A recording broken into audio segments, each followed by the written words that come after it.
সন্দীপ ঘোষ বিতর্কের অন্ত নেই যাকে ঘিরে।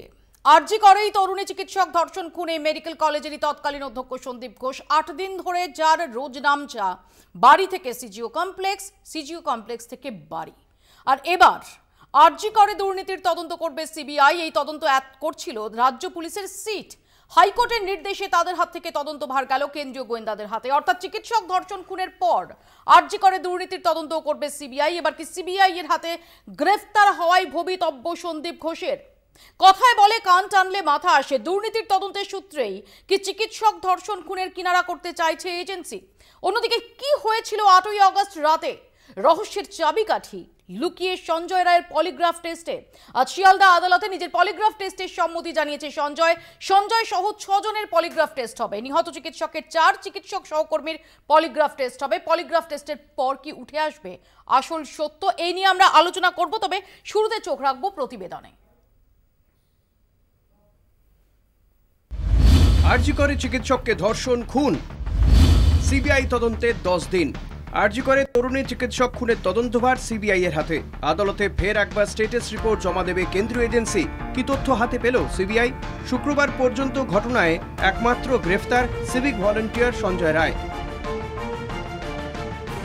কিছু একটা খুব গুরুত্বপূর্ণ বিষয় আড়াল করা হচ্ছে প্রথম থেকেই। এমনকি অনেক খুন ধর্ষণ এগুলোর সঙ্গে জড়ানো হচ্ছে, কিন্তু আমার মেয়ের ব্যাপারটা আমি মনে করি সম্পূর্ণ আলাদা।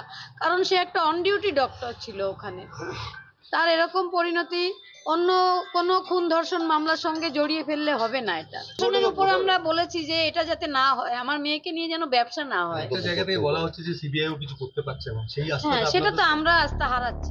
সঞ্জয়কে ম্যারাথন জিজ্ঞাসাবাদ, মনস্তত্ত্ববিদকে সামনে বসিয়েও জিজ্ঞাসাবাদ সিবিআই এর। মনোবিদকে নিয়ে সঞ্জয়ের সঙ্গে কথা বলে তদন্তকারীরা বিস্মিত। বিশেষজ্ঞরা বলছেন সঞ্জয় বিকৃত যৌন মানসিকতার। আদালতের নির্দেশে 14 দিনের জেল হেফাজতে সঞ্জয় রায়। অর্থাৎ সিবিআই এর আর কিছু জানার নেই। তাই এখন ভরসা পলিগ্রাফ টেস্ট। জেরার সময় সঞ্জয় যা যা বয়ান দিয়েছে তার কতটা সত্যি আর কতটাই বা মিথ্যে তার খানিকটা জানা যাবে পলিগ্রাফ টেস্টে। ধর্ষণ খুনের নেপথ্যে কি একা সঞ্জয়, নাকি জড়িয়ে আরও একাধিক অপরাধী? সঞ্জয় কি আগেও নৃশংস অপরাধের সঙ্গে জড়িত? সঞ্জয় কিভাবে জানলো সেমিনার রুমে বিশ্রাম নিচ্ছেন তরুণী চিকিৎসক? তাহলে কি আগে থেকেই টার্গেট করা হয়েছিল? শুধু সঞ্জয় নয়, সঞ্জয় সহ আরও 6 জনের পলিগ্রাফ টেস্টের সিদ্ধান্ত। পলিগ্রাফ টেস্ট হবে নিহত চিকিৎসকের সঙ্গে থাকা শেষ 4 চিকিৎসক সহকর্মীরও। আতশ কাচের তলায় আরজি করে প্রাক্তন অধ্যক্ষ সন্দীপ ঘোষও। সুপ্রিম কোর্টেও তার ভূমিকা প্রশ্নের মুখে পড়েছে। এ নিয়ে পরপর 8 দিন সিবিআই এর জেরার মুখে সন্দীপ ঘোষ। সন্দীপ ঘোষের বিরুদ্ধে চাঞ্চল্যকর অভিযোগ এনেছেন হুইসেল ব্লোয়ার আখতার আলী। 2023 সালে সন্দীপ ঘোষের বিরুদ্ধে প্রথম অভিযোগ পড়ুয়াদের টাকার বিনিময়ে পরীক্ষায় নাম্বার, হাসপাতালের সরঞ্জাম বাংলাদেশে পাচার, হাসপাতালের সরঞ্জাম নিয়ে দুর্নীতি, হাসপাতালে বেওয়ারিশ দেহ বিভিন্ন ওয়ার্কশপে বিক্রি, হাসপাতালের সরঞ্জাম কিনতে 20% ঘুষ। আমাদের ইনভেস্টিগেশন চলছিল, এখন এসআইটি ইনভেস্টিগেট করছে। এরই মধ্যে আদালতের নির্দেশে আরও বিপাকে সন্দীপ ঘোষ। আর রাজ্য পুলিশের সিট নয়, চিকিৎসক ধর্ষণ খুনের পাশাপাশি আরজি করে আর্থিক দুর্নীতির তদন্ত করবে সিবিআই। শনিবার সকালের মধ্যে নথি হস্তান্তর করতে হবে রাজ্যকে। 3 সপ্তাহ পরে অগ্রগতির রিপোর্ট আদালতে জমা দিতে হবে সিবিআইকে। তাহলে কি গ্রেফতারি তালিকায় এবার নাম উঠতে চলেছে সন্দীপ ঘোষেরও? এই প্রশ্নেই তোলপাড়। কলকাতা টিভি। বাংলা বলছে তো এই নিয়ে আলোচনার জন্য আমাদের সঙ্গে যারা উপস্থিত রয়েছেন তাদের সঙ্গে পরিচয় করিয়ে দিই। রয়েছেন তৃণমূল কংগ্রেসের পক্ষ থেকে সাংসদ পার্থ ভৌমিক, রয়েছেন সিপিআইএম এর পক্ষ থেকে সায়ন ব্যানার্জি, কিছুক্ষণের মধ্যে আমাদের সঙ্গে যোগ দেবেন বিমল শঙ্কর নন্দ এবং অভিষেক ব্যানার্জি, এবং চিকিৎসক অজয় কুমার গুপ্ত। আমি আলোচনায় আসার আগে একটু দেখাবো যে নির্যাতিতার বাবা তিনি কি বলছেন। আপনি বলছিলেন যে ঘটনাস্থলটা নষ্ট করে দেওয়া হয়েছে। হ্যাঁ, কিছুটা তো নষ্ট করা হয়েছে। সিবিআই এতদিন সময় লাগতো না মনে হয়। সিবিআই এখন অন্যভাবে চেষ্টা করছে প্রমাণ জোগাড় করার। এই যে পলিগ্রাফ টেস্ট করবে, সেটা তাদের ব্যাপার, কি করছে। আমরা তো একটা ভালো এজেন্সি চেয়েছিলাম, সিবিআই একটা ভালো এজেন্সির মতো একটা দৃষ্টান্ত স্থাপন করবে এই ব্যাপারটা। অনেকে দেখা যাচ্ছে ধৈর্য হারাচ্ছে। এটা আমরাই ধৈর্য হারাচ্ছি। প্রতিদিন 14 দিন হয়ে গেল, কোনো রেজাল্ট পাইনি, স্বাভাবিক ব্যাপার। কি বলতে চাইছেন? বলতে চাইছি সবাই একটু তৎপর হয়ে কাজটা করুক, এবং সিবিআইয়ের উপর যে মানুষের যে আস্থা আছে সেই আস্থা রেখেই কাজটা, আমরাও আস্থা রেখেছি যখন, সেই আস্থা রেখে এত বড় ঘটনা তদন্ত করে কিছু একটা কুল কিনারা করুক। তারা তো কোনো কুল কিনারা এখনো করতে পারেনি। আপনারা যখন প্রথম গেছিলেন, হ্যাঁ, তখন আপনাদের কি বলা হয়েছিল? সে তো তখন আমাদের ডেকে নিয়ে গিয়ে বসিয়ে রাখা হয়েছে 4.5 ঘন্টা, তো অনেকদিন ধরেই আপনাদের মাধ্যমে বলেছি। একটা কথা বলছি আবারই, সেই ছাত্ররা যে আন্দোলন করছে সেই আন্দোলনের পাশে আমরা আছি, প্রয়োজন হলে এরপরে আমরাও গিয়ে ওদের সঙ্গে যোগ দেব। আমি পার্থদার কাছেই শুরুতে আসবো। পার্থদা, এই ঘটনার পরে, নৃশংস ভয়ঙ্কর ঘটনার পর 2 সপ্তাহ ঘুরে গেল। ইতিমধ্যে আমরা দেখেছি যে এই প্রতিবাদের ঝড় সেটা শুধুমাত্র এই শহর বা এই রাজ্যে সীমাবদ্ধ নেই, গোটা দেশে ছড়িয়ে পড়েছে, বিদেশের মাটিতে সেখানেও প্রতিবাদ জানাচ্ছেন প্রবাসীরা। কিন্তু এখনো পর্যন্ত সবচেয়ে গুরুত্বপূর্ণ যেটা হয়ে দাঁড়াচ্ছে সেটা হচ্ছে সন্দীপ ঘোষের ভূমিকা। 1, 2, সঞ্জয় রায় একা নাকি আরও কেউ রয়েছে, নাকি এটা একদম সুনির্দিষ্ট সুপরিকল্পিত একটি অপরাধ?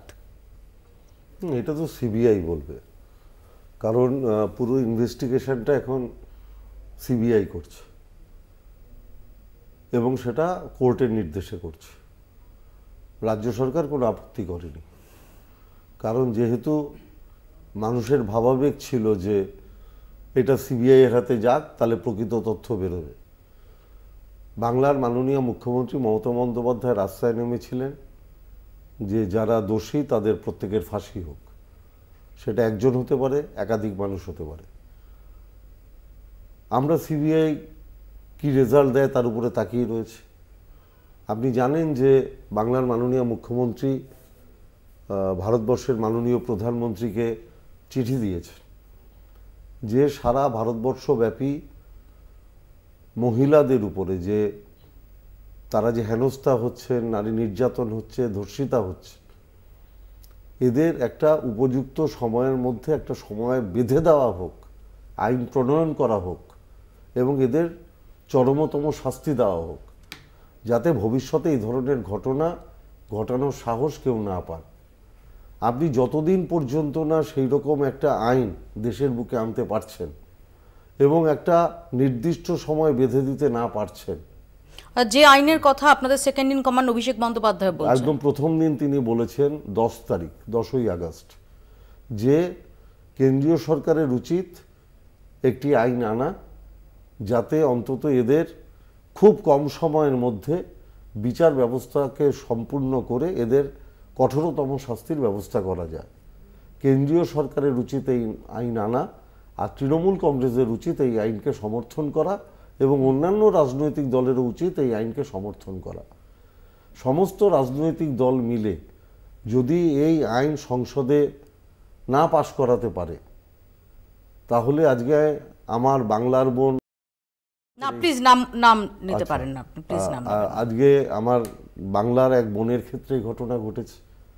আমরা উত্তরপ্রদেশে হাথরাসে দেখেছি, আমরা নির্ভয়া কাণ্ড শুনেছি, আমরা দেখেছি যে সারা ভারতবর্ষের বিভিন্ন জায়গায় ঘন্টায় 4 জন, আজকে আমাদের সাংসদ অভিষেক বন্দ্যোপাধ্যায় যে স্ট্যাটিস্টিক্স দিয়েছেন, 4 জন নির্যাতিতা হচ্ছে।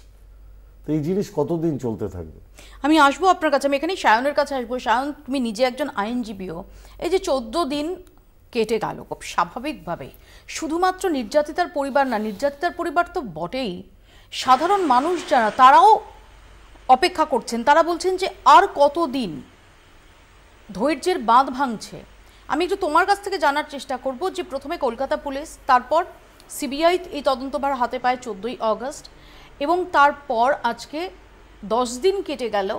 স্টেটাস রিপোর্ট ইতিমধ্যেই সিবিআই তারা জমা দিয়েছে, কিন্তু এখনো পর্যন্ত মূল যে প্রশ্ন, যে ধর্ষণ নাকি গণধর্ষণ, একজনই নাকি আরও অনেকে ছিল, একজন বিকৃত মনস্ক অপরাধী তার ঘটানো একটা ঘটিয়ে ফেলা অপরাধ, নাকি আসলে এটা একটা প্রাতিষ্ঠানিক পরিকল্পনা, চক্রান্ত, এই অনেকগুলো প্রশ্নের উত্তর এখনো পর্যন্ত অধরা।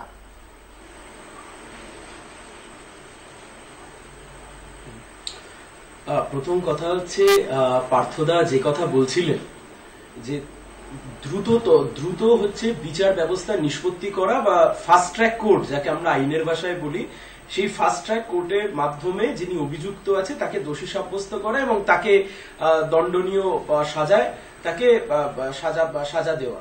কিন্তু এখানে কথা হচ্ছে তো মৌপিয়াদি অন্য জায়গাতে।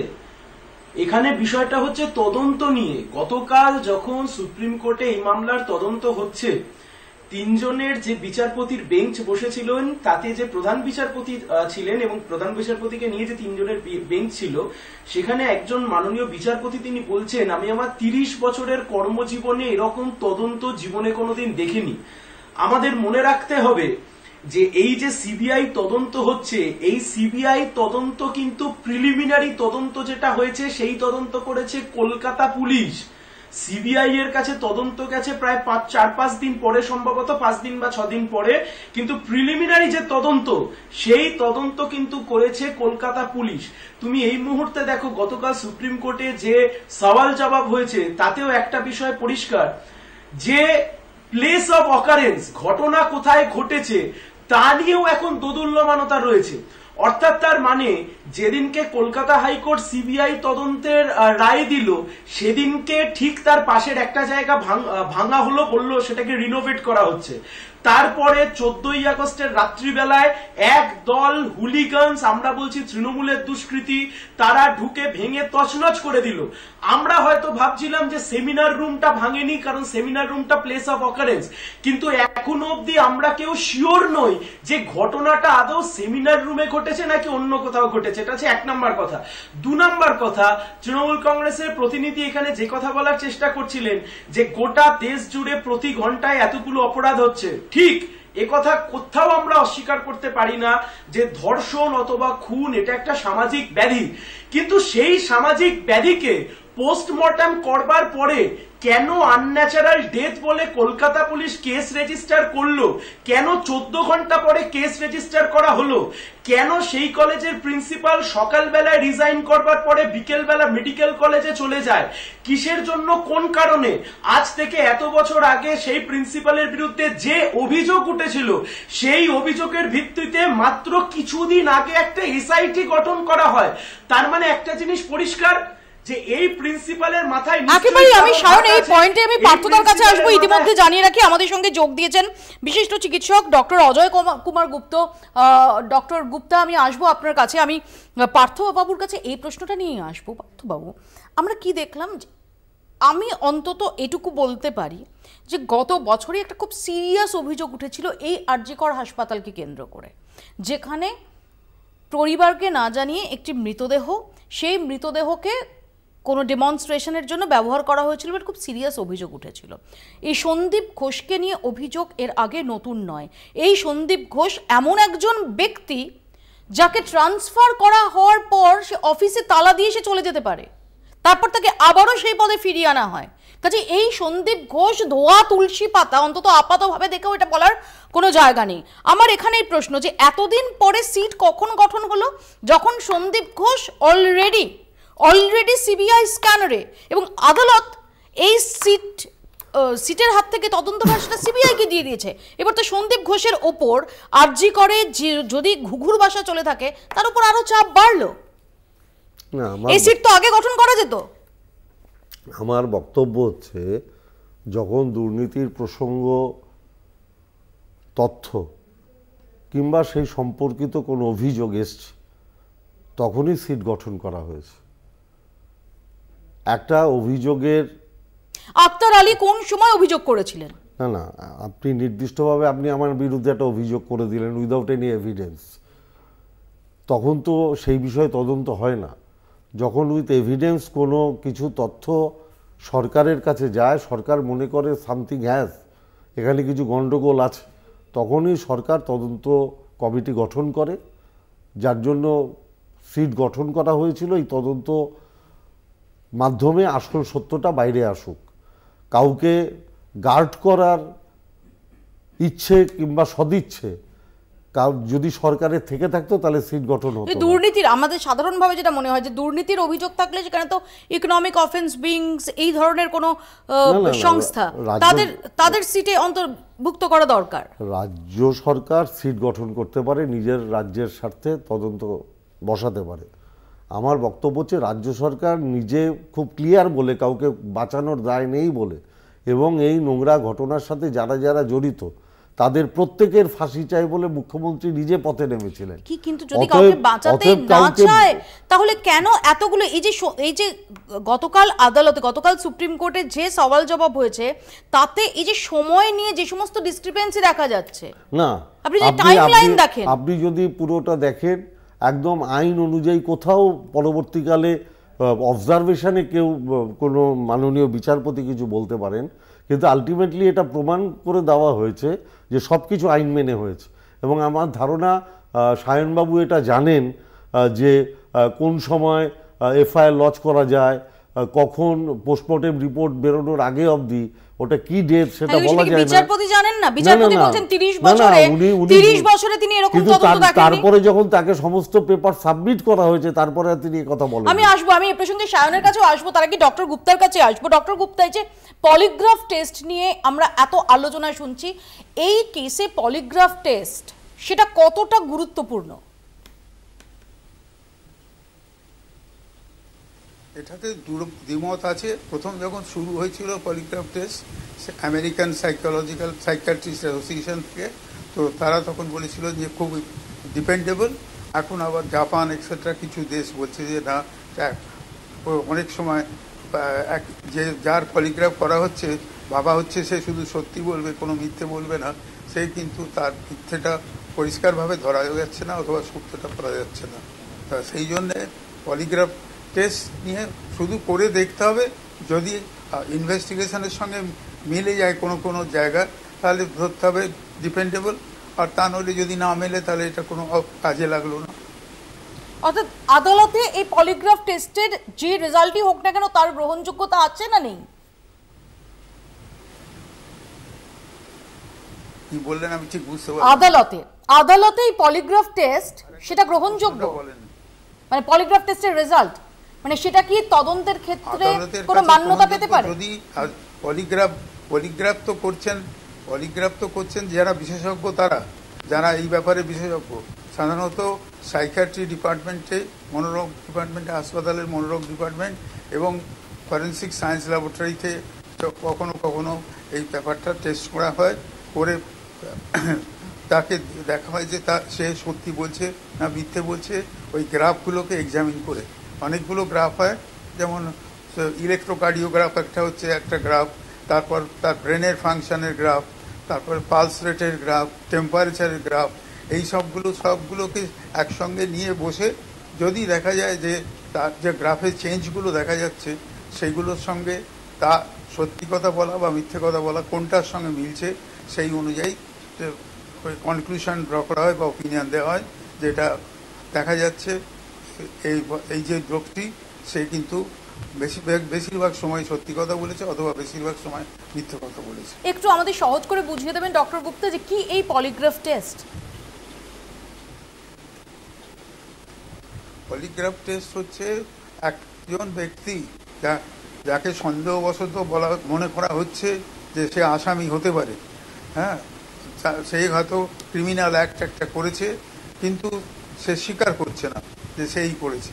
তা সেই ক্ষেত্রে যেটা হয়, তাকে বিভিন্ন রকমের প্রশ্ন করে এবং তার শরীরে যে ফিজিওলজিক্যাল ফাংশনগুলো আমাদের, যেমন হচ্ছে হার্ট, লাংস, তারপরে ব্রেন, এই সমস্ত যে এই তিনটে জিনিসের তো মেন দেখা হয়। তো এইটা হচ্ছে এই যে কাজগুলো এই কাজটা দেখে সেটা বলা হয় যে সে সত্যি কথা বলছে না মিথ্যে কথা বলছে। এটা হচ্ছে খুব সূক্ষ্ম পরীক্ষা, যদি ভালোভাবে করা যায় আমেরিকান সাইকিয়াট্রিক অ্যাসোসিয়েশন অনুযায়ী, যেটা হচ্ছে ডিপেন্ডেবল। আর কিছু দেশের লোকেরা মনে করছেন যে না, এটা যদি ভালোভাবে না করা যায় তাহলে এটার কোনো ডিপেন্ডেবিলিটি নেই। এখন এটা নির্ভর করবে যে টেস্টটা করা হচ্ছে সেইটা কতদূর পর্যন্ত আমাদের সাহায্য করতে পারে। আমি এখানে আপনার কাছে শেষ প্রশ্ন, অনেকগুলো গ্রাফ, যেমন ইলেকট্রোকার্ডিওগ্রাম একটা গ্রাফ, ইলেকট্রোএনকেফালোগ্রাম একটা গ্রাফ, এইরকম ধরনের। মানে আমি একটু বোঝার চেষ্টা করছি যে ধরা যাক আমি সত্যি বলছি কিনা, বিশেষ করে এই যে সঞ্জয় রায়ের অপরাধ মনস্কতার নানান দিক উঠে আসছে, যেটা এজেন্সি সূত্রে, সেটা কলকাতা পুলিশ সূত্রে হোক, যারা তাকে জিজ্ঞাসাবাদ করেছেন, বা সিবিআই সূত্রে হোক, উঠে আসছে যে অপরাধ মনস্কতা, অর্থাৎ যখন আমরা কোনো সাধারণ মানুষ খুব সচেতনভাবে কিছু মিথ্যা বলি বা কিছু লুকোনোর চেষ্টা করি, সেক্ষেত্রে আমাদের শরীরের যে বিভিন্ন সূচকগুলো থাকে, সেই সূচকগুলোর কি হেরফের হয়? অর্থাৎ ব্লাড প্রেশার বা পালস রেট, এর সাথে কি পলিগ্রাফ টেস্টের কোনো সম্পর্ক রয়েছে? সবকিছু, pulse rate, blood pressure, heart rate, brain function সব টেস্টেড হয় পলিগ্রাফে। এই কেসটাতে পার্টিকুলারলি যখন এই সঞ্জয় রায় প্রশ্ন করা হয়, হ্যাঁ বলুন প্লিজ, প্লিজ বলুন।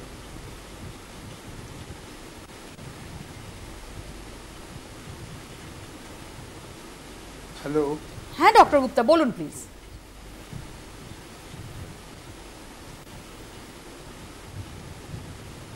আমাকে প্রশ্ন করেছেন না? হ্যাঁ হ্যাঁ ডক্টর গুপ্তা, আপনি যেটা বলছিলেন প্লিজ বলুন। হ্যাঁ, যেটা বলছিলাম যে কোনো এক ব্যক্তিকে তার শরীরে থেকে কতগুলো ফিজিক্যাল এভিডেন্স থেকে মনে হচ্ছে যে এই হচ্ছে প্রকৃত আসামি হওয়ার সম্ভাবনা অনেকাংশেই বেশি। তা সেইটা সত্য কিনা সেইটা জানার জন্য এই পলিগ্রাফ টেস্টটা করা হয়, যে তা সত্যি সত্যি সে মানে কতটা মিথ্যে বলছে এবং কতটা সত্যি বলছে। যদি সে বেশিরভাগটা মিথ্যে বলে, মানে তাকে যা প্রশ্ন করা হচ্ছে সে উত্তর দিচ্ছে যা তার সঙ্গে ফিজিক্যাল এভিডেন্সের সঙ্গে মিলছে না, তার শরীরে যা যা ফিজিক্যাল এভিডেন্স পাওয়া গেছে, তা সেই রকম এই ক্ষেত্রে তাকে সে তো আসামিই হয়ে যাচ্ছে, মানে সত্যিকারের আসামি হয়ে। আমার শেষ প্রশ্ন আপনার কাছে ডক্টর গুপ্তা, যে এই কেসটাতে পার্টিকুলারলি যখন একজন চরিত্র সঞ্জয় রায় যে মূল অভিযুক্ত, এর পাশাপাশি সন্দীপ ঘোষ যিনি একটা প্রতিষ্ঠানের প্রধান ছিলেন সেই ঘটনার সময়, তার বিরুদ্ধে নানান অভিযোগ, তাকে টানা জিজ্ঞাসাবাদ করছে সিবিআই, আর ওই চিকিৎসকের সঙ্গে যারা সহকর্মী সেদিন রাতে ছিলেন অন ডিউটি, যারা তার সঙ্গে ডিনার করেন, তেমন যারা সহকর্মী, তাদেরও পলিগ্রাফ টেস্টের আবেদন মঞ্জুর করেছে আদালত। এটা কতটা সিগনিফিকেন্ট, কতটা প্রয়োজনীয় এই কেসের ক্ষেত্রে?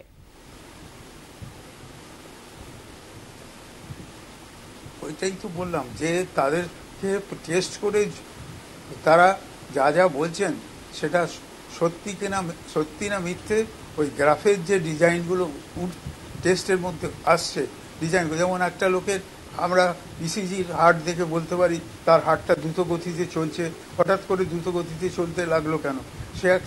তাকে একটা প্রশ্ন করা হয়েছে, সেই প্রশ্নটা বুঝেই বুঝলো যে এটা তাকে ধরবার জন্য করা হচ্ছে, তার হয়তো হার্টের গতি বেড়ে গেল, তার যে পিকিউআরএসটি ওয়েভ যে ইসিজিতে হয় সেই ওয়েভগুলো নানান রকমের অন্য প্রকৃতি দেখাতে লাগলো, তাহলে সেখানেতে প্রমাণ হচ্ছে যে এই লোকটা তো সত্যকে গোপন করার জন্য চেষ্টা করছে, অথবা মিথ্যা বলে সত্যটাকে গোপন করার চেষ্টা করছে, সেটা প্রমাণ হচ্ছে।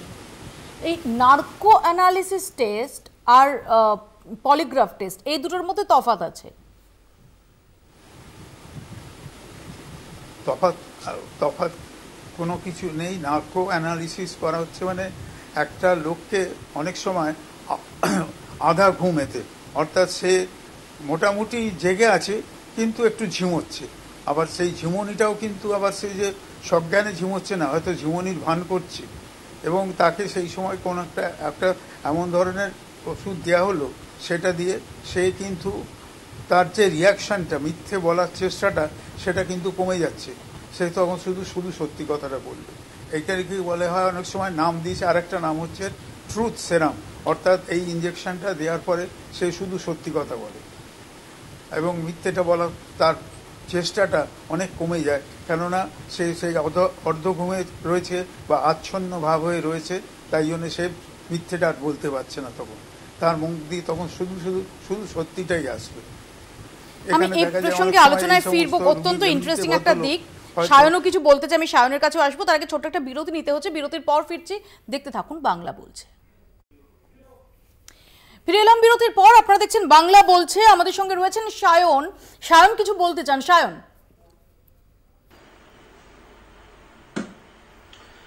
প্রথম কথা হচ্ছে যে এই সব বিষয়টা মিলিয়ে যে জায়গাটা এসে দাঁড়াচ্ছে, আমাদের নিশ্চয়ই মনে আছে রিজওয়ানুর রহমানের ঘটনার সময়তে তৎকালীন বুদ্ধদেব ভট্টাচার্যের সরকার এবং যেহেতু একটা অভিযোগ ছিল কিছু পুলিশ অফিসারের বিরুদ্ধে, যেহেতু আক্রোশ ছিল, সেই সময় পুলিশ অফিসারদেরকে সরানো হয়েছিল এবং তাদের বিরুদ্ধে ব্যবস্থা গ্রহণ হয়েছিল।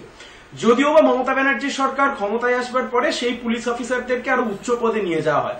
আজকের প্রশ্ন সেটা না, আমরা বলছি এই সিপির বিরুদ্ধে, যে সিপির বিরুদ্ধে এত মানুষ এত কিছু বলছেন, এই বিনীত গোয়েল, যে বিনীত গোয়েলের তত্ত্বাবধানে কার্যত কামদুনির গোটা ধর্ষণ কাণ্ডের তদন্ত হয়েছিল, আজকের কামদুনির অপরাধীরা একটা পারফাংটারি ইনভেস্টিগেশনের জন্য বাইরে ঘুরে বেড়াচ্ছে। আচ্ছা, এই বিনীত গোয়েল কেন নিজে স্টেপ ডাউন করবেন না, বা এই বিনীত গোয়েলকে কেন স্টেপ ডাউন করানো হবে না? এক নাম্বার কথা। দু নাম্বার কথা, এখানে পার্থদা বললেন যে সময় অভিযোগ করা হয়েছিল সেই সময়তে খুব একটা কংক্রিট কিছু ছিল না, এখন হয়েছে তাই জন্য তার বিরুদ্ধে এসআইটি গঠন করা হয়েছে। সর্বৈব মিথ্যে কথা। তার কারণ যে অভিযোগ করা হয়েছিল সেই অভিযোগের ভিত্তিতে এসআইটিটা গঠন করা হয়েছে। তিন নাম্বার কথা, মপিওদি একটা খুব সহজ কথা, আমরা খুব সহজভাবে গোটা বাংলার মানুষ বুঝতে চাইছি। যদি এটা শুধুমাত্র খুন এবং ধর্ষণের ঘটনাই হবে, তাহলে কিসের জন্য এই প্রিন্সিপালকে বাঁচানোর চেষ্টা করা হচ্ছে? কিসের জন্য একটা খুনের ঘটনাকে আনন্যাচারাল ডেথ বলা হলো? কিসের জন্য একটা খুনের ঘটনাকে পরিবারের কাছে আত্মহত্যা বলে চালানো হলো? 4 নম্বর কথা, যেটা সবচাইতে ইম্পর্টেন্ট, আমরা অনেকে ভুলে যাচ্ছি, যে ডাক্তার খুন করা হয়েছে বা ধর্ষণ করে খুন করা হয়েছে, তিনি কিন্তু রেস্ট নেওয়ার জন্য সেমিনার রুমে গিয়েছিলেন। তাহলে আজকে আমাদের রাজ্যের স্বাস্থ্যের অবস্থা কি এরকম জায়গায় দাঁড়িয়েছে যে ইন্টার্নরা তারা আজকে বিভিন্ন সময়তে 36 ঘন্টা ডিউটির পরে তারা আজকে রেস্ট নেওয়ার জন্য সেমিনার রুমে যাচ্ছেন? এবারে কথা হচ্ছে এই সবটা মিলিয়ে অভিযোগ কার দিকে ওঠে? রাজ্যের স্বাস্থ্যমন্ত্রীর বিরুদ্ধে।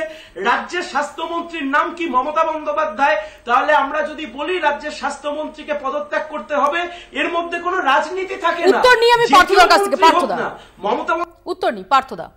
না, আমার বক্তব্য হচ্ছে সায়ন একটা রাজনৈতিক দল করে, তার প্রতিনিধি হিসেবে কথাগুলো বলছে, ওর পক্ষে এটা বলাই স্বাভাবিক। আর আমাদের প্রথম এবং প্রধান চিন্তা হচ্ছে যে একটা মেয়ের উপরে অত্যাচার হয়েছে, এই অত্যাচারের ঘটনা সারা ভারতবর্ষ জুড়ে হচ্ছে, এই অত্যাচারের ঘটনা যাতে আগামী দিনে না হয় তার জন্য মানুষকে সংঘবদ্ধ করা, একত্রিত করা এবং মেয়েটার জন্য জাস্টিস, এটা হচ্ছে আমাদের একমাত্র লক্ষ্য।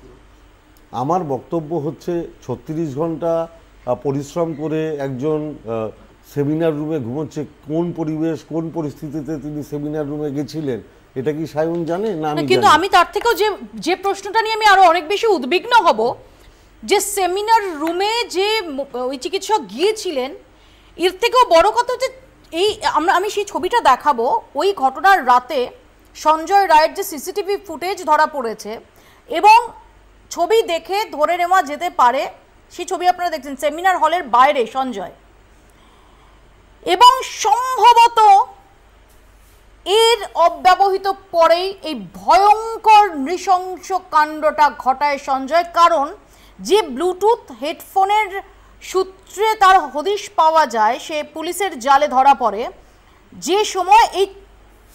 যে সময়ের ছবি ধরা পড়েছে আপনারা দেখতে পাচ্ছেন, এই ব্লুটুথ হেডফোনটা সঞ্জয়ের গলায় তখনও ঝুলছে, যেটা পরবর্তীকালে সেমিনার হলে সে ফেলে চলে আসে। আপনারা দেখতে পাচ্ছেন সেই ছবি। আমার প্রশ্ন এখানেই যে এই সেমিনার হলে এই সঞ্জয় রায় গেল কি করে? এই সঞ্জয় রায় পুলিশ ওয়েলফেয়ার বোর্ডের মিটিংয়ে সালুয়া যায় কি করে? একজন সিভিক ভলান্টিয়ার?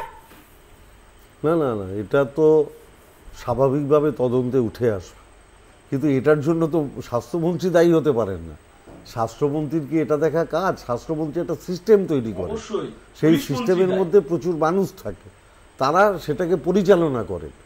এখন একটা ঘটনা এটা ঘটেছে, এখন তাহলে কি আপনি বলছেন তো একই মুখ্যমন্ত্রী পশ্চিমবাংলার যতগুলো হাসপাতাল আছে সেই হাসপাতালে বসে থাকবে? সেটা তো আমি তো বলছি দায়িত্ব একজনকে দেওয়া হয়, সে দায়িত্ব আপনি তো বলছেন মুখ্যমন্ত্রীর পদত্যাগ দাবি করছেন। আরে স্বাস্থ্যমন্ত্রী তো আপনি বলছেন মমতা ব্যানার্জি, তাহলে স্বাস্থ্যমন্ত্রী যিনি হবেন সূর্যকান্ত মিশ্র কি হাসপাতালে বসে থাকতেন? আপনি আমাকে বলুন না, বসে থাকতেন? এটা কোনদিন সম্ভব? আমার কথা মিস ইন্টারপ্রেট করছেন আমাদের কথা। পার্থদা যদি 1 সেকেন্ড সময় দেন, দেবেন না তো। কিন্তু তিনি প্রিন্সিপালকে কেন বাঁচানোর চেষ্টা করবেন? ল্যাক অফ বাঁচানোর চেষ্টা ইনফ্রাস্ট্রাকচার কেন করেছে? হবে? কেউ কেন পুলিশ বাঁচানোর মন্ত্রী চেষ্টা এর দায় করেনি। নেবেন না? যদি যে একটা আমরা postmortem যদি হওয়ার পরে বাঁচানোর চেষ্টা unnatural death এর মামলা রুজু হবে। কি বলছেন আপনি? যদি বাঁচানোর চেষ্টা করা হতো তাহলে হাইকোর্টে যখন মামলাটা উঠেছিল রাজ্য সরকার বলতো না যে হ্যাঁ সিবিআই তদন্তে আমরা রাজি। হ্যাঁ, আমরা কখনো অপোজ করিনি, আমরা হতেই কখনো পারে তার না। বিরোধিতা বলেনি করিনি। তা। আমরা চাই মোপিয়াদি, এর আমি একটা প্রকৃত কথা বিচার শুধু হোক, মনে করাতে চাই মোপিয়াদি। আমরা চাই এর প্রকৃত বিচার হোক। মোপিয়াদি, যারা আমি যারা একটা কথা দোষী, মনে করাতে চাই, এই SIT যারা যারা দোষী তারা কলকাতা পুলিশের শাস্তি পাক। SIT কেমন হয় মোপিয়াদি? বলো। ঠিক আছে পার্থদা, কলকাতা পুলিশের SIT কেমন হয় বলছি তো। সারদা তদন্তের সময়তে, সারদা দুর্নীতির পরে কলকাতা পুলিশের SIT গঠন করা হয়েছিল। পরবর্তীকালে গ্রেপ্তার করেছিল কুণাল ঘোষকে। সেই কুণাল ঘোষ গিয়ে পার্থদাকে ভোটে জেতানোর জন্য গিয়ে মিটিং করে এসছে। কলকাতা পুলিশের SIT কেমন হয় না, সারদা তদন্তের জন্য SITর মাথায় যাকে বসানো হয়, পরে দেখা যায় সেই একজন সারদার অ্যাকিউজ। কাকে বাঁচাতে চাইছেন আপনি? এটা শুধু খুনের ঘটনা? আমি আসবো, সায়ন আসবো, পার্থদা আসবো। ইতিমধ্যে আমাদের সঙ্গে একটু পার্থদা। তারপরে তো সারদা সিবিআই 14 বছর ধরে তদন্ত করছে, কি রেজাল্ট বেরোলো একটু বলো না। আমি আসবো এ প্রসঙ্গে। আমাদের সঙ্গে ইতিমধ্যে এসে যোগ দিয়েছেন বিজেপির পক্ষ থেকে বিমল শঙ্কর নন্দ এবং কংগ্রেসের পক্ষ থেকে অভিষেক ব্যানার্জি। আমি প্রথমে বিমলদার কাছে আসবো। বিমলদা, এবার এই যে রাজ্যের তরফ থেকে যে সিট গঠন করা হয়েছিল আরজি করের দুর্নীতিকাণ্ডের পরিপ্রেক্ষিতে এবং এই ঘটনার পর সেই সিটের হাত থেকে দুর্নীতিকাণ্ডের তদন্তভারও সিবিআই এর হাতে তুলে দিল আদালত।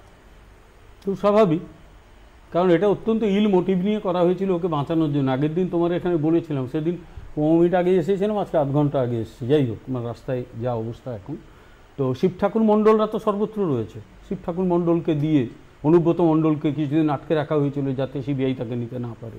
তো তারপরেও তো জেল যাত্রা আটকানো যায়নি, জেলে যেতেই হয়েছে। তো এক্ষেত্রে যা হয়, একটা ভয়ঙ্কর অসুস্থ রোগীও তো শেষ পর্যন্ত বাঁচার চেষ্টা করে। এখন রাজ্য সরকার ক্যান্সার আক্রান্ত, গোটা সরকারটা, গোটা সিস্টেমটাকে ওরা ক্যান্সার ছড়িয়ে দিয়েছে, এখন বাঁচার চেষ্টা করছে।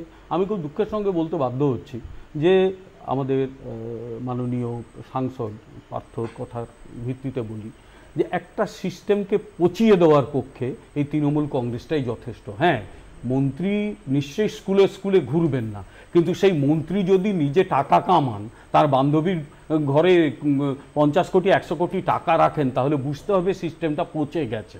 একজন মুখ্যমন্ত্রী নিশ্চয়ই সব জায়গায় যাবেন না, কিন্তু মুখ্যমন্ত্রী নিজে যখন দেখতে পাচ্ছেন যে একটা সিস্টেম এই জায়গায় পৌঁছেছে, তিনি নিজে পুলিশ মন্ত্রী, তিনি নিজে স্বাস্থ্যমন্ত্রী, সেখানে পুলিশ এরকম সঞ্জয় রায়ের মতো একটা ক্রিমিনালকে তারা নিজেরা রাখছে। আচ্ছা, আমার কথা, সঞ্জয় রায় খুব ভালো লোকও আগে ছিল, ক্রিমিনাল না হয় এখন হলো, তাকে পুলিশ ব্যারাকে রাখার কোন অধিকারটা রয়েছে? কোন অধিকারটা পুলিশ অফিসারের রয়েছে? এবং সেই পুলিশ অফিসার সেদিন ক্যামেরাম্যানদের দেখে, সাংবাদিকদের দেখে এমন দৌড় মেরেছিল, ওকে অলিম্পিকে নামালে এবার সোনাটা পেয়ে যেতাম, 100 মিটারে সোনা আমরা পেয়ে যেতাম। সুতরাং এইরকম একটা সিস্টেমকে যারা পচিয়ে দিয়েছে, আমি পার্থকে বলবো যে আজকে হোক কাল হোক, এর জন্য রিপেন্টেন্ট হতেই হবে তোমাদের, যে সিস্টেমটাকে কেন কিভাবে ধ্বংস করলাম। খুব দুঃখের সঙ্গে বলতে বাধ্য হচ্ছি, আজকে সিস্টেমটা পচে গেল। আজকে যখন আমরা আসছিলাম না, যেহেতু রাস্তায় জ্যাম ছিল, এটা হচ্ছে আরজি করের সামনের আজকের পুলিশ মোতায়েন। আমি কেন এটা দেখালাম, একটু আগে পার্থদা, আমরা যখন একটু লাইনে দাঁড়িয়েছিলাম, মানে পার্থদা যেটা খুব ইন্টারেস্টিং কথা বললেন যে ঠিক পুলিশ মন্ত্রী কেন পৃথিবীর কোনো কর্ণধারের পক্ষে সম্ভব নয় যে প্রত্যেকটা জায়গায় গিয়ে মাইক্রো ম্যানেজ করা, আমরা সেটা এক্সপেক্টও করছি না, কিন্তু সিস্টেমটা ইমপ্লিমেন্ট করা। ইংরেজিতে একটা কথা আছে, captain is as good as his team. আজকে যখন কোনো একটা ঘটনা ঘটে, একটা দায়িত্বপ্রাপ্ত পদপ্রার্থী যারা আছে, তোমার বাড়িতে যদি ইলেকট্রিসিটিতে গরমিল আসে, যে লোকটা মিটার রিডিং করতে এসছে সে হয়তো ভুল করেছে, কিন্তু অ্যাকাউন্টেবিলিটি, ইংরেজিতে দুটো শব্দ আছে, অ্যাকাউন্টেবল আর রেসপন্সিবল, প্রত্যেকটা শব্দের আলাদা আলাদা মানে আছে, নাম্বার 1। নাম্বার 2, স্বাস্থ্য দুর্নীতি সম্বন্ধে এসআইটি গঠন করা হয়েছে, খুব ভালো কথা। স্বাস্থ্য দুর্নীতিটা কি এখনকার দুর্নীতি? 2021 সালে কোভিডের সময় যন্ত্র কেনা থেকে দুর্নীতি শুরু হয়েছে, কোভিড হয়ে গিয়েছে, আমরা আমাদের প্রিয়জনদের হারিয়েছি, অর্থনীতি বেড়েছে, বাকি 3 বছর ধরে যে কুম্ভকর্ণের ঘুমটা হচ্ছিল তার কারণটা কি? আমার এখানে, আমি এই প্রশ্নটা তুমি আসার আগেও পার্থতাকে করেছিলাম যে এই সন্দীপ ঘোষের বিরুদ্ধে যে প্রশ্নগুলো উঠেছে সেগুলো কিন্তু একদম নতুন ওঠেনি, এই ঘটনা হয়তো সেটাকে আরো বেশি ফোরফ্রন্টে এনে দিয়েছে, কিন্তু সন্দীপ ঘোষের সম্পর্কে কোনোদিনই খুব সুনাম শোনা যায়নি। এই সন্দীপ ঘোষের সম্পর্কে সুনাম শোনা যায়নি। আর 2022-এ এবিপি আনন্দেই সন্দীপ ঘোষকে ডেকে সম্বর্ধনা দিয়েছিল, সেটা তারা বলতে পারবে। আমি জাস্ট উদাহরণ দিয়ে বলছি 2022-এ এবিপি আনন্দ সন্দীপ ঘোষকে সম্বর্ধনা দিয়েছিল। হ্যাঁ, হতে পারে তখন তিনি খুব ভালো ছিলেন, এই 2 বছরে তিনি খুব করাপ্টেড হয়ে গেছেন। আমার সে বিষয়ে বলার কিছু নেই। আমার একটাই বক্তব্য পরিষ্কার, রাজ্য সরকারের কাউকে আড়াল করার কোনো ব্যাপার নেই। এই মানে সবচেয়ে জঘন্য, মর্মান্তিক, দুঃখজনক ঘটনার পিছনে যারা যারা জড়িত তাদের প্রত্যেকের শাস্তি, এমনকি ফাঁসির দাবি করেছেন বাংলার মাননীয় মুখ্যমন্ত্রী রাস্তায় নেমে। এবং আমার বক্তব্য হচ্ছে মূল এজেন্ডাটা তাহলে কি? এই মেয়েটির যারা এই সর্বনাশ করেছে, জঘন্যতম ঘটনা ঘটিয়েছে, তাদের সাজাপ্রাপ্তি, এটা মূল সাবজেক্ট না? মূল সাবজেক্ট হচ্ছে এই ঘটনাটাকে কেন্দ্র করে মুখ্যমন্ত্রীর পদত্যাগ দাবি। কোনটা মেইন সাবজেক্ট আমি এটুকু জানতে চাই। মুখ্যমন্ত্রীর পদত্যাগের দাবি আমরা কেউ করিনি। এক হচ্ছে স্বাস্থ্যমন্ত্রী, দুই হচ্ছে পুলিশ মন্ত্রী। তাহলে পার্থদা আপনি একটা কথা বলুন, তৃণমূল দলটা এতটাই অযোগ্য যে মমতা ব্যানার্জি ছাড়া স্বাস্থ্যমন্ত্রী অথবা পুলিশ মন্ত্রী হওয়ার দ্বিতীয় কোনো লোক নেই? সহজ কথা বলুন না। বলার কি আছে? মমতা ব্যানার্জি তৃণমূলের মধ্যে সবচেয়ে ভালো সামলাবেন এই দুটো দপ্তর। দিল্লিতে মোপিয়াদি মনে আছে? জেসিকা লাল খুন হয়েছিল, কিন্তু কোনো খুনিকে খুঁজে পাওয়া যায়নি। নো ওয়ান কিল জেসিকা। কামদুনিতে ধর্ষণ হয়েছিল, কিন্তু ধর্ষকরা কলকাতা হাইকোর্টের রায় আজকে বাইরে ঘুরে বেড়াচ্ছে, তার কারণ তদন্ত ঠিক মতো হয়নি। আজকে আপনি কোন ফাস্ট ট্র্যাক কোর্টের কথা বলছেন? কাকে ফাঁসির কথা বলছেন? কেন রাজ্যবাসীকে গোল গোল করে ঘোরাচ্ছেন? কেন বলছেন না কে দায়ী, কারা দায়ী, কারা ঘটিয়েছে এই কাজ? সিবিআই বলবে। সিবিআই বিরুদ্ধে তো একটা কথা বলছো না, 10 দিন হয়ে গেল। বলো সিবিআই কি করেছে? রাজ্য সরকারের পুলিশ যা বলেছে তার বাইরে গিয়ে সিবিআই একটা লাইন বলেছে, বলো না। পুলিশ করেছে, হ্যাঁ বলো। সিবিআই আমরা তো বলছি প্রিলিমিনারি ইনভেস্টিগেশন তো স্টেট পুলিশ করেছে। হ্যাঁ, আরে বাবা 10 দিন তো হয়ে গেল। আমি এখানে আসবো 1 সেকেন্ড, সায়ন আসবো, আমি অভিষেক তোমার কাছে আসবো 1 সেকেন্ড আসবো সায়ন, পার্থদার কাছে আসবো, বিমলদার কাছে। আমার এখানেই প্রশ্ন, আমরা 8 দিন ধরে কি দেখছি? সকাল হলেই সন্দীপ ঘোষ, না ভুল বললাম, প্রথম দিন সন্দীপ ঘোষকে রাস্তা থেকে তুলে নিয়ে যাওয়া হয়েছিল। পরের 7 দিন ধরে আমরা দেখছি সন্দীপ ঘোষ সকাল হলে অফিস যাওয়ার মতো, যেভাবে সকাল হলে আমি অফিসে আসি সেরকমভাবে তিনি সিজিও কমপ্লেক্সে যান, আবার তিনি বেরিয়ে যান।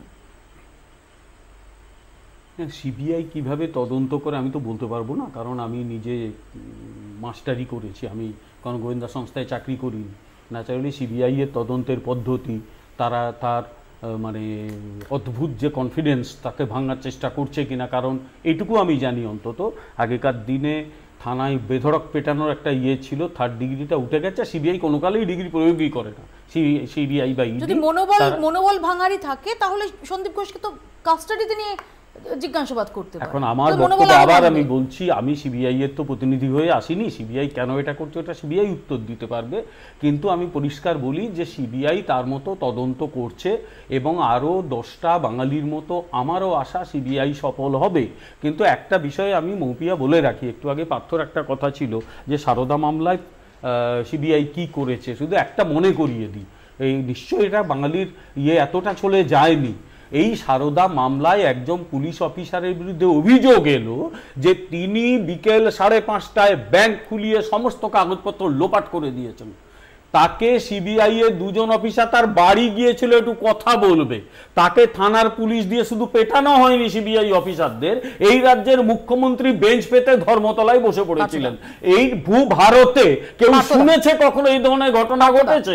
যারা রাজনৈতিকভাবে সিবিআই কে ব্যবহার করে সিবিআই এর মান সম্মান ভারতবর্ষের মানুষের কাছে ছোট করে দিয়েছে, যারা শুধুমাত্র ক্ষমতার অলিন্দে বসে আছে সিবিআই কে ব্যবহার করে, যে রাজনৈতিক উদ্দেশ্য প্রণোদিতভাবে সারা ভারতবর্ষে বিরোধী দলের লোকেদের উপর সিবিআই কে লেলিয়ে দেওয়া হয়েছে, তারই একটা জ্বলন্ত উদাহরণ হচ্ছে রাজীব কুমারের বাড়িতে সিবিআই পাঠানো।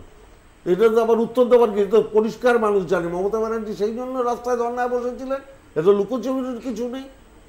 এত পরিষ্কার ভাষায়। শুধু তো রাজীব কুমার কিংবা তৃণমূল কংগ্রেসের নেতা না, আপনি যদি সারা ভারতবর্ষ দেখুন অরবিন্দ কেজরিওয়াল এখনো। এখানে আমার বিমলদার কাছে প্রশ্ন, যে যদি তাই হয়, সেই রাজীব কুমার তো ডিজি, এবং আমরা দেখেছি নির্বাচনের আগে যখন ডিজি সম্মেলন হয় সেই সময় দাঁড়িয়ে তিনি সেখানে যাচ্ছেন না, তো তাকে যদি তার মাঝখানে আর একটা খবর আছে, সেটা হচ্ছে হাইকোর্টে তিনি একটা সুবিধা পেয়ে গেছেন। হাইকোর্ট বলে দিয়েছে তাকে অ্যারেস্ট করা যাবে না। ডু ইউ নো ইট? একটু খোঁজ নিতে হবে হাইকোর্টে। অর্থাৎ আমার বক্তব্য, আমি হাইকোর্ট সুপ্রিম কোর্টের বিরুদ্ধে কোনো কথা বলবো না এখানে, এটা আমার কোনো ইচ্ছেও নয়, কিন্তু এটা অদ্ভুত রাজনীতি চলছে এখানে। সিবিআই কে নামানো হয়, তার যতটা সম্ভব বাধা তৈরি করে এই রাজ্য সরকার, আরো অনেকেই করে, অন্যান্য রাজ্য সরকার দু একটা যে করেনি তা নয়, এই সরকার সবচেয়ে বেশি বাধা তৈরি করে, প্রমাণ লোপাট করার চেষ্টা করে, এবং তারপর কিছু লোক গিয়ে আদালতে মুখে বলে 10 পয়সার চুরি ধরা পড়লে ফাঁসি হবো, তারপর কোটি টাকার উকিল দিয়ে সুবিধে পাওয়ার চেষ্টা করে। ফলে সব মিলিয়ে অদ্ভুত কাণ্ড কারখানা পশ্চিম বাংলায় চলছে, সকলে জানে। আচ্ছা, একটা করে প্রশ্ন উত্তর দিই। একটু আগে পার্থদা বললেন যে সন্দীপ ঘোষকে কোনো একটা সংবাদ সংস্থা নাকি পুরস্কৃত করেছে। সন্দীপ ঘোষের অ্যানুয়াল অ্যাপ্রেজালটা সংবাদ সংস্থা করে না, স্বাস্থ্য দপ্তর করে। কোন সংবাদ সংস্থা যদি তাকে সম্বর্ধিত করেও তাদের স্যাংটিটি নিয়ে আমরা প্রশ্ন তুলতে পারি, তার অ্যাপ্রেজাল নিয়ে নয়, কারণ সে সংবাদ সংস্থার কর্মী নয়। তোমার সংস্থার কর্মীর অ্যাপ্রেজাল তুমি করো, স্বাস্থ্য দপ্তরকে যেটা করতে হবে তার সৎ অসতের ব্যালেন্স শিটটা আমাদের স্বাস্থ্যমন্ত্রীকে দিতে হবে। পার্থ চট্টোপাধ্যায়কেও বিভিন্ন সংবাদ মাধ্যম সম্বর্ধনা দেওয়া মানেই সে ধোয়া তুলসী পাতা হচ্ছে না। নাম্বার মন্ত্রী নাম্বার 2 বছর আগে তো ভালো ছিল, সেটা ভিন্ন প্রসঙ্গ। নাম্বার 2, অর্থাৎ মানে এই জিনিসটা গুলিয়ে দেওয়ার কোনো অর্থ নেই। নাম্বার 2 হচ্ছে যে মানে সিবিআই এর ক্ষেত্রে এখন সমস্যাটা কি বলতো, দুর্ভাগ্যবশত আমি অবশ্যই বলতে চাই না, কারণ সিবিআই ভারতবর্ষের ইন্টারপোলের nodal agency, notified nodal agency, এবং আন্তর্জাতিক স্তরেও যে যে মানে দুর্বৃত্তায়নগুলো হয় সেটা তদন্ত করার ক্ষমতা সিবিআই আছে, বাট ট্র্যাক রেকর্ড খুব একটা পক্ষে বলছে না। এবং আজকে যে এক সেকেন্ড, সে তো ঠিকই, কারণ তোমাদের সরকারের আমলে খাঁচা সিবিআই কে খাঁচাবন্দি তোতা বলেছিল আদালত, যে প্রেক্ষিতে বলা হয়েছিল সেই প্রেক্ষিতে দাঁড়িয়ে ইউপি 2 এর আমলে ঠিক যে প্রেক্ষিতে বলা হয়েছিল সেই প্রেক্ষিতে দাঁড়িয়ে আমার ইনকামবেন্ট সুরেশ কালমাটি থেকে শুরু করে এ রাজাকে জেলে পোড়ার মতো সৎসাহসটা আমাদের ছিল। সেই ঘটনার এক্সটেনশনটা বলতে হবে। শুধু একটা যদি তুমি অর্ধ মানে মানে তুমি যদি ফ্র্যাগমেন্টেড বলো তাহলে হয়তো পুরো ছবিটা হয় না, কিন্তু উল্টো দিকে দেখো, সিবিআই এর সম্বন্ধে লোকজন আজকে অনেকটা মিম রাস্তায় বেরিয়েছে, আমিও একটা শেয়ার করেছি, সেটা হচ্ছে যে সিজিও না ক্যাফে, সকালবেলা যাচ্ছে চা কফি খাচ্ছে, লোকজন রাত্রিবেলা ফেরত আসছে। আমার এগেনস্টে যদি কালপেবল এভিডেন্স থাকে আমি ডিটেন করবো না, কারণ তুমি ঠিক যে কথাটা বললে, নাম্বার 1। নাম্বার 2, হাঁসখালির ঘটনা এখন কার কাছে আছে? সিবিআই এর কাছে আছে। কদিন হয়ে গেছে? 2.25 বছর হয়ে গেছে। ছেড়ে দাও, আমি কিন্তু একবারও রাজ্য সরকারকে বেল আউট করছি না। সারদা তদন্ত 10 বছর হয়ে গেছে। আমি একদম যে ঘটনার কথা বলছি, সারদা তদন্ত আর্থিক দুর্নীতি 7 বছর হয়ে গেছে। আর্থিক দুর্নীতি যেহেতু মানি লন্ডারিং অন্য সীমান্তে হয়েছে, আমি ওদিকে যাচ্ছি না, একদম যেগুলো ক্রিমিনাল অফেন্স আমি সেখানকার কথা বলছি। হাতরাস, কাটুয়া, ছেড়ে দাও, গত 15 দিনের ভেতর উত্তরাখণ্ডে ঘটনা ঘটেছে, আমাদের আরেকটি বোনের সঙ্গে ঘটেছে। সিবিআই এর ট্র্যাক রেকর্ড খুব একটা ভালো না, কিন্তু সেটা এটা জাস্টিফাই করে না যে পূর্ত দপ্তর 36 মাসে বছর তার হঠাৎ কি দরকার পড়লো 24 ঘন্টার ভেতর উল্টো দিকে দরজাটা ভাঙবার জন্য। আরজি কর যেহেতু উত্তর 24 পরগনার জেলা হাসপাতালের এক্সটেনশন বলা যেতে পারে, আমাদেরকে কর্মীদেরকে নিয়ে যেতে হয়। আরজি করের অবস্থা গত মানে হঠাৎ করে খারাপ হয়েছে তা না। এক্স্যাক্টলি এই যে প্রশ্নটা, যে প্লেস অফ অকারেন্সের অনতি দূরে এই কনস্ট্রাকশনের কাজ শুরু কেন হবে? কার পারমিশন নিয়ে হয়েছিল? কে অ্যালাউ করেছিল? এটা তো তার আগে আরেকটা প্রশ্ন, এটা স্বাস্থ্যমন্ত্রীর পারমিশন লাগে না, এটা হসপিটাল কর্তৃপক্ষ করায়, এটার জন্য কোনো মন্ত্রীর পারমিশন নিতে হয় না। নৈহাটি স্টেট জেনারেল হাসপাতালের একটা পাঁচিল ভাঙা হবে, সেটা সিদ্ধান্ত ওই হসপিটাল কর্তৃপক্ষ নেয়, সেটা অন্য কাউকে জিজ্ঞেস করে নেয়। হসপিটাল কর্তৃপক্ষ যারা চালান তারা ডাক্তার, আমি ডাক্তারি কিচ্ছু বুঝি না, আমরা অনেকেই জানি না। তারা বোঝেননি যে যে মেয়েটিকে এই অবস্থায় পাওয়া গেল তার মৃতদেহটা আগামী দিনে লাগতে পারে, আবার সেটা অটোপসি করতে হতে পারে, এরকম যুদ্ধকালীন তৎপরতায় বাবা মাকে থানায় বসিয়ে রেখে ওটাকে বার করে দেওয়ার কি ছিল? তার মায়ের অভিযোগ, আমাদের কারোর অভিযোগ নয়, তার মায়ের অভিযোগ যে আরো 3টে ডেড বডিকে একেবারে বাইপাস করে টপকে তাকে পুড়িয়ে দেওয়ার কি ছিল। এবং সেখানে লোকাল লেভেলের ওই এমএলএ, তৃণমূল কংগ্রেসের সব নেতাগুলো উপস্থিত থেকে কাণ্ডটি করেছে কেন? এখানে যদি আমি ফাউল প্লের গন্ধ পাই, যেখানে কিছু একটা ফাউল প্লে আছে, নিশ্চয়ই তাকে পড়ানো হচ্ছে কিছু ধামাচাপা দেওয়ার জন্য। সাধারণ মানুষ এই প্রশ্নগুলো করছে, সেই প্রশ্নগুলো কি খুব অন্যায় প্রশ্ন?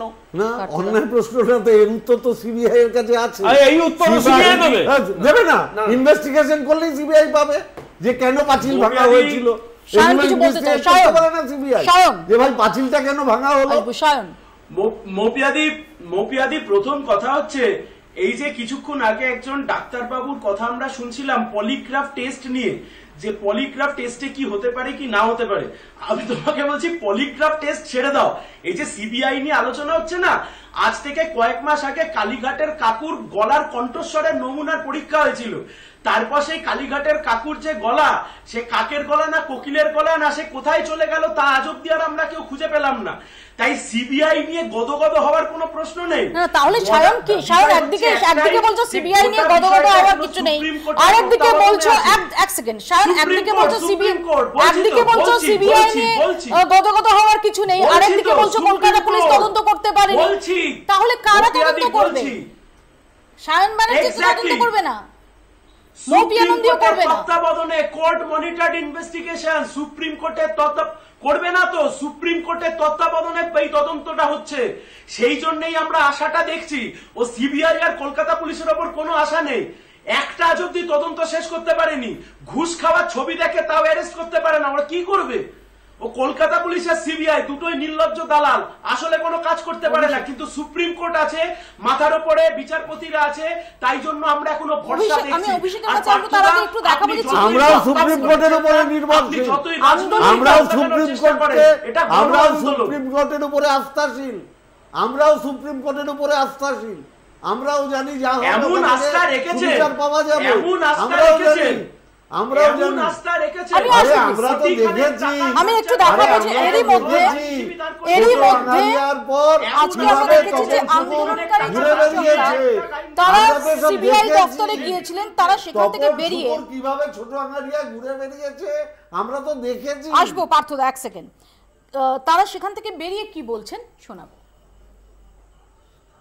ওনারা আমাদেরকে জানিয়েছেন যে যেহেতু পুরো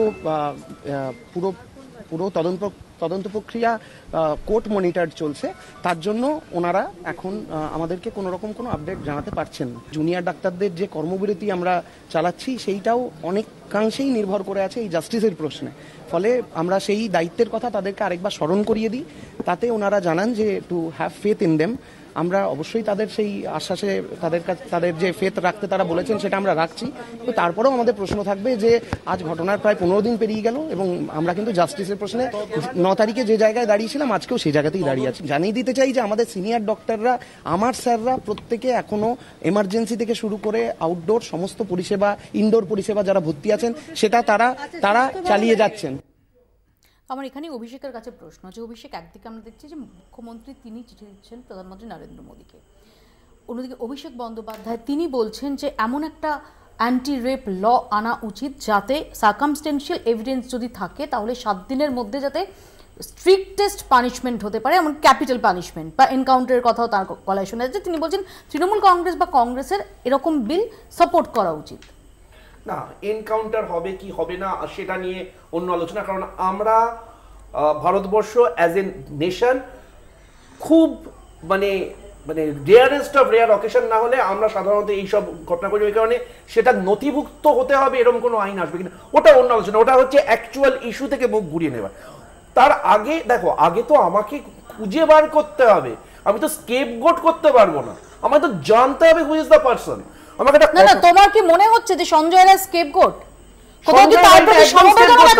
আমি একবারও সঞ্জয় রায়, আমি এটাই বলছি যে যেরকম এই প্রশ্নটাও তুলতে হবে যে সঞ্জয় রায় একাই এই কাজটা করেছে কিনা, আবার তার মানে এই না যে সঞ্জয় রায়কে ধোয়া তুলসী পাতা করে একটা হিড়িক করে গেছে। আমি কথাটা বলছি না, আমি একবারই কথাটা বলছি না। দেখো, সঞ্জয় রায় একা দোকা বা অ্যাকচুয়ালি একা, এটা একমাত্র একটু আগে তুমি এটা বলে, এটা আমিও প্রুফ করতে পারবো না, তুমিও করতে পারবে না, তদন্তকারী সংস্থাকে করতে হবে।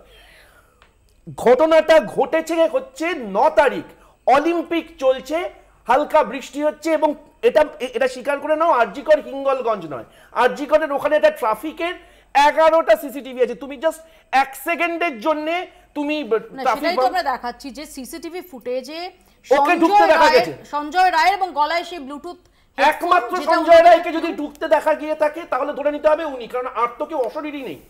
নাও দ্য কোয়েশ্চেন ইজ, যে সার্কামস্ট্যান্সিয়াল এভিডেন্সের কথা বলছো, লোকজন যেটা বলছে যে পরিমাণ আঘাত হয়েছে সেটা একজন মানুষের পক্ষে করা সম্ভব নয়। খুব সংক্ষেপে এবার তাহলে কাকে বিশ্বাস করবে?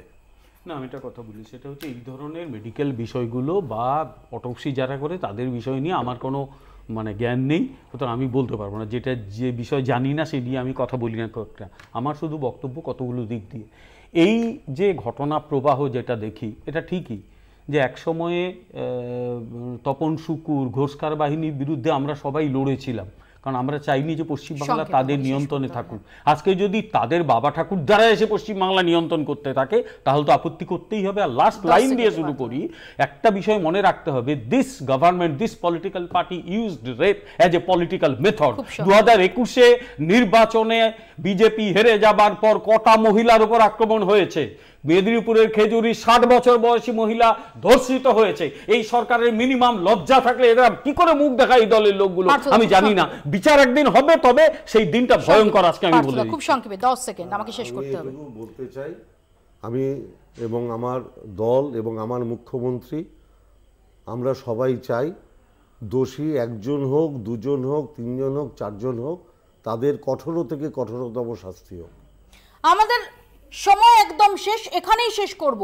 2 সপ্তাহ পার, এই নারকীয় ঘটনার পর 2 সপ্তাহ পার, এখনো পর্যন্ত সত্য উদ্ঘাটন হয়নি। সঞ্জয় রায় একাই অপরাধী নাকি এর নেপথ্যে আরো কেউ বা কারা রয়েছে, এই প্রশ্নের উত্তর চায় আপামর মানুষ। শুধু তাই নয়, কোনোভাবেই যেন অপরাধী বা অপরাধীরা তারা ছাড়া না পায়, দ্রুত বিচার পান নির্যাতিতা, দ্রুত বিচার পান, কিছুটা হলেও ক্ষতে প্রলেপ পড়ুক নির্যাতিতার পরিবারের, এটা আমাদের সবার চাওয়া। আপাতত এখানেই শেষ করছি, দেখতে থাকুন কলকাতা টিভি।